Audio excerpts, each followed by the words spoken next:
बिस्मिल्लाहिर्रहमानिर्रहीम। अस्सलाम वालेकुम। होम शेफ़ बाय अमरीन के किचन में आपका खुशामदीद है। आज मैंने विंटर सीज़न स्टार्ट हो गया है तो मैंने सोचा क्यों ना विंटर की ख़ास रेसिपी ट्राई की जाए। गाजर या कैरेट कह लें, गाजर कह लें, क्योंकि आजकल ये सीज़न में बहुत अच्छी अच्छी सूख गाजरें आई हुई हैं। तो मैंने सोचा क्यों ना इसका मुरब्बा ट्राई किया जाए। और हमेशा ये हमारे घर में चीनी के साथ बनती थी, लेकिन मैंने आज फ़र्स्ट टाइम जो है वो इसको गुड़ के साथ बनाया है, क्योंकि चीनी से ज़्यादा गुड़ फ़ायदेमंद होता है। तो मैंने कहा क्यों ना आज गुड़ से इसको ट्राई किया जाए और इसकी रेसिपी आपके साथ शेयर की जाए। रेसिपी आप यहाँ पे देखते भी जाइएगा, थोड़ा सा मैं आपको गाइड भी कर देती हूँ, क्योंकि रेसिपीज़ तो आपको बहुत ही सारी चैनल्स पे मिल जाएंगी और बहुत सारे तरीके नए नए मिल जाएंगे। लेकिन आप जो है मेरे इस तरीके से एक दफ़ा ज़रूर ट्राई कीजिएगा। बहुत ही झटपट बन जाती है, बहुत ही आसानी के साथ और बहुत ही मज़ेदार। बच्चों को भी इसका फ्लेवर बहुत पसंद आएगा, क्योंकि गुड़ का टेस्ट पकने के बाद बिल्कुल टॉफ़ी का फ्लेवर दे रहा है। तो मैंने सबसे पहले पैन के अंदर थोड़ा सा बिल्कुल 1 टेबल स्पून के करीब जो है वो घी मेल्ट किया था और उसके अंदर 1 लौंग डाल दी थी। उसके अंदर थोड़ा सा पानी डाला है, इतनी देर पानी इतना तकरीबन आधा ग्लास से थोड़ा ज़्यादा ले लीजिएगा। और इसके अंदर हमने गाजरों को डाल के थोड़ी देर के लिए पकाना है, ताकि गाजरें पहले अच्छी तरह थोड़ी सी सॉफ्ट हो जाए। गाजरें जब पानी अपना भी गाजरें इसके अंदर पानी छोड़ देंगी और जो है थोड़ा ये पानी भी है, इसके साथ ही जब हम ये पानी अच्छी तरह से गर्म हो गया तो मैंने इसके अंदर तकरीबन 2 डली के करीब गुड़ था, उसको तोड़ के इसके अंदर डाल दिया है, ताकि साथ साथ गुड़ भी जो है वो इसके अंदर मेल्ट हो जाएगा और अच्छी तरह दोनों चीज़ें साथ पकना स्टार्ट हो जाएंगी। गुड़ जो है वो बहुत फ़ायदेमंद होता है, स्पेशली सर्दियों के सीज़न में बहुत ही बच्चों बड़े सबके लिए बहुत मुफीद होता है। गुड़ जो है साथ ही इसके अंदर मेल्ट हो चुका है। दोनों चीज़ों को हम साथ पकाएंगे। गाजरों को इतनी देर पकाना है कि अच्छी तरह से इसके अंदर गाजरें गल जाएं।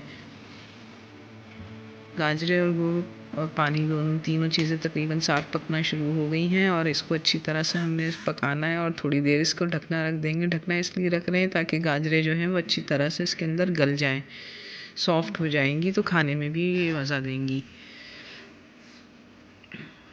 काफ़ी देर हो चुकी है इसको तकरीबन पकते हुए और अब गाजरें थोड़ी सी सॉफ्ट हो चुकी हैं।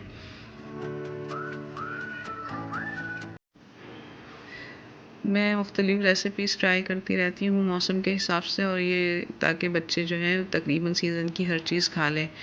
अच्छा, वैसे तो ये ऑप्शनल है पाउडर मिल्क डालना, लेकिन अगर आप चाहें तो इससे अच्छा फ्लेवर आता है। थोड़ा सा पाउडर मिल्क डाल दिया है इसके अंदर मैंने, ताकि इसका फ्लेवर अच्छा आ जाए और खाने में भी मज़ा दे ये।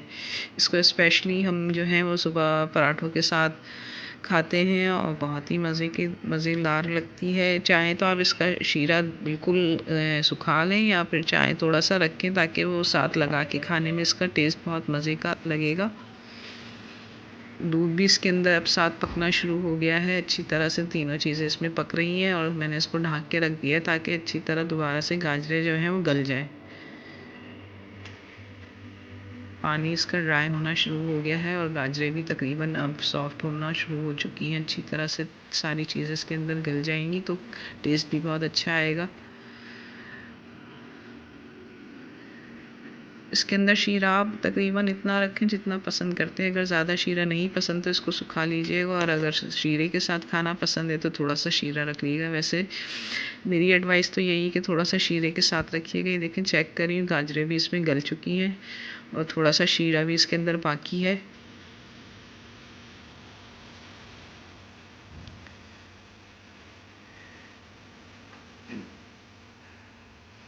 अब मैंने इसका चूल्हा बंद कर दिया है और थोड़ी सी देर ठंडा होने के बाद इसको हम एक बाउल में इसको ट्रांसफ़र कर लेंगे, जिसके अंदर हमने इसको सेव करके रखना है। बहुत ही ज़बरदस्त रेसिपी है, इसको एक दफ़ा ज़रूर ट्राई कीजिएगा और अपना फ़ीडबैक ज़रूर बताइएगा। इसी तरह की अच्छी अच्छी रेसिपीज़ के लिए जो है आप मेरे चैनल को सब्सक्राइब कर लीजिए, बेल आइकन प्रेस कर लीजिएगा और लाइक कर लीजिएगा, ताकि आगे आने वाले दिनों में इसी तरह की रेसिपीज़ आपको मज़ेदार मिलती रहें। अगली रेसिपीज़ बनाने तक के लिए मुझे इजाज़त दीजिएगा। इंशाअल्लाह फिर नेक्स्ट रेसिपी के साथ हाज़िर होंगी। तब तक के लिए इजाज़त दीजिए। अल्लाह हाफ़िज़, फ़ी अमानिल्लाह।